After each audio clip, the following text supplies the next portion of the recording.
Assalamualaikum warahmatullahi wabarakatuh. Saya Dina Andi Rahayu, calon guru penggerak Angkatan 9 Kabupaten Blora. Pada kesempatan kali ini, saya akan memaparkan koneksi antar materi modul 3.2 Pemimpin dalam Pengelolaan Sumber Daya.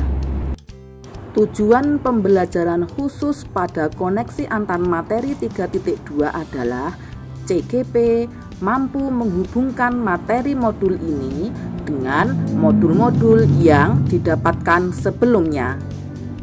Dalam membuat koneksi antar materi, kami berpedoman pada 4 pertanyaan yang ada pada LMS. Koneksi antar materi yang pertama adalah buatlah kesimpulan tentang apa yang dimaksud dengan pemimpin pembelajaran dalam pengelolaan sumber daya dan bagaimana Anda bisa mengimplementasikannya di dalam kelas, sekolah, dan masyarakat sekitar sekolah. Berdasarkan modul 3.2 yang saya pelajari, pemimpin pembelajaran dalam pengelolaan sumber daya adalah seseorang yang mampu menjadikan sumber daya yang ada di sekitarnya menjadi bermanfaat dan digunakan sebagai hal positif dalam menunjang proses pembelajaran.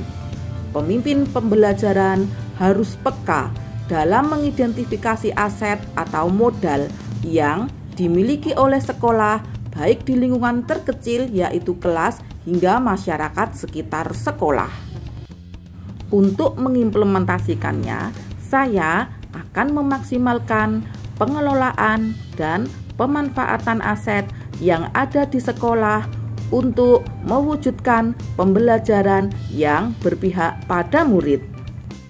Saya juga akan berusaha mengelola aset sekolah menggunakan pendekatan berbasis aset, dan saya akan berkolaborasi dengan masyarakat sekitar agar turut mendukung terciptanya ekosistem sekolah yang berkualitas.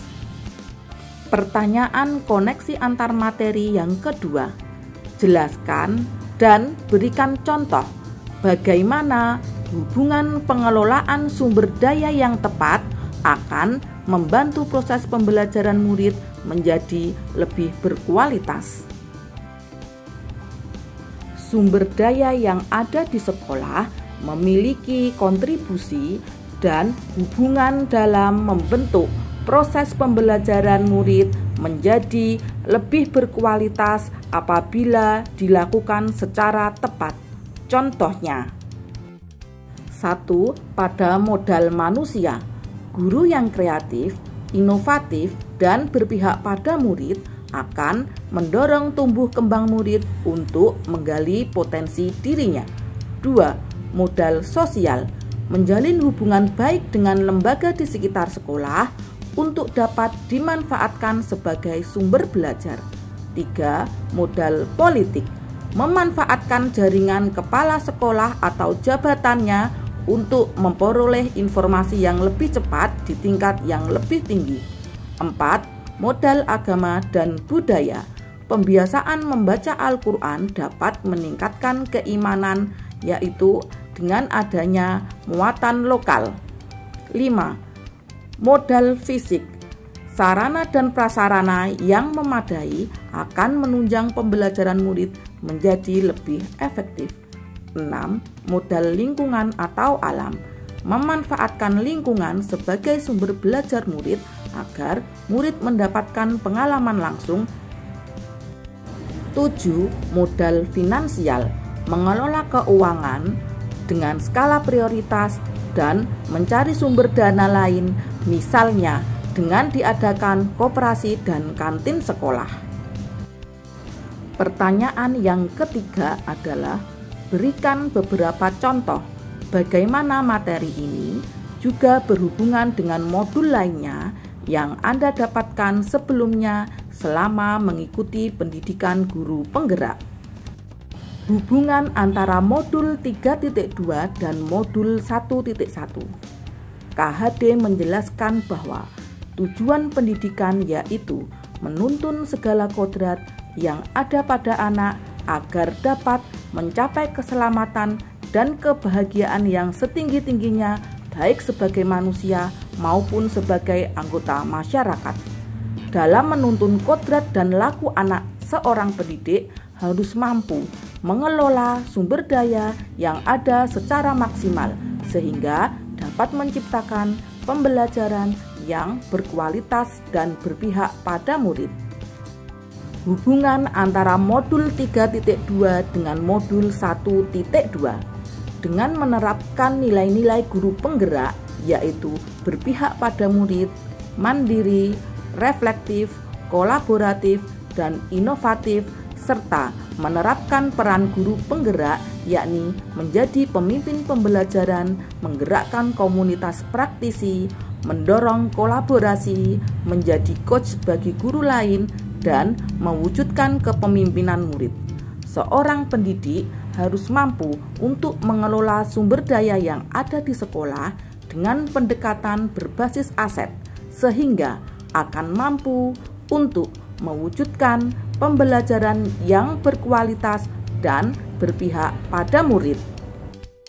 Hubungan antara modul 3.2 dengan modul 1.3 guna mewujudkan visi sekolah dan melaksanakan perubahan, maka diperlukan dukungan dari segala hal sebagai alat untuk mencapai tujuan bersama. Ketika seorang guru mampu mengelola sumber daya yang ada, maka sumber daya tersebut akan menjadi alat yang mampu untuk mewujudkan visi sekolah. Hubungan modul 3.2 dengan modul 1.4. Budaya positif di sekolah akan menciptakan lingkungan belajar yang aman, nyaman, dan menyenangkan, sehingga membuat siswa betah belajar di sekolah. Agar mampu menciptakan budaya positif, maka seorang guru harus mampu mengelola segala sumber daya yang ada di sekolah, baik sumber daya biotik maupun sumber daya abiotik. Hubungan modul 3.2 dengan modul 2.1. Mengingat karakteristik peserta didik yang beragam, maka pembelajaran berdiferensiasi sangat diperlukan. Untuk itu, dibutuhkan pengelolaan sumber daya yang ada di sekolah dengan baik. Ketika guru mampu mengelola sumber daya dengan baik, maka guru akan mampu memenuhi kebutuhan belajar siswa yang beragam, mulai dari diferensiasi konten, proses, dan produk. Hubungan antara modul 3.2 dengan modul 2.2. Untuk dapat mengelola sumber daya yang ada, seorang guru harus mampu untuk mengelola sosial emosionalnya dengan baik. Ketika seorang guru telah mampu mengelola sosial emosionalnya dengan baik, maka ia akan mampu untuk mengelola sumber daya yang ada secara optimal, sehingga pembelajaran di kelas akan berjalan secara maksimal. Hubungan modul 3.2 dengan modul 2.3. Proses coaching sangat diperlukan sebagai salah satu sarana penggalian aset atau sumber daya sekolah. Ketika seorang guru telah mampu untuk menerapkan proses coaching dalam penggalian aset dengan baik, maka aset-aset yang ada dapat dimanfaatkan secara optimal guna mendukung pembelajaran yang berpihak pada murid. Hubungan antara modul 3.2 dengan modul 3.1.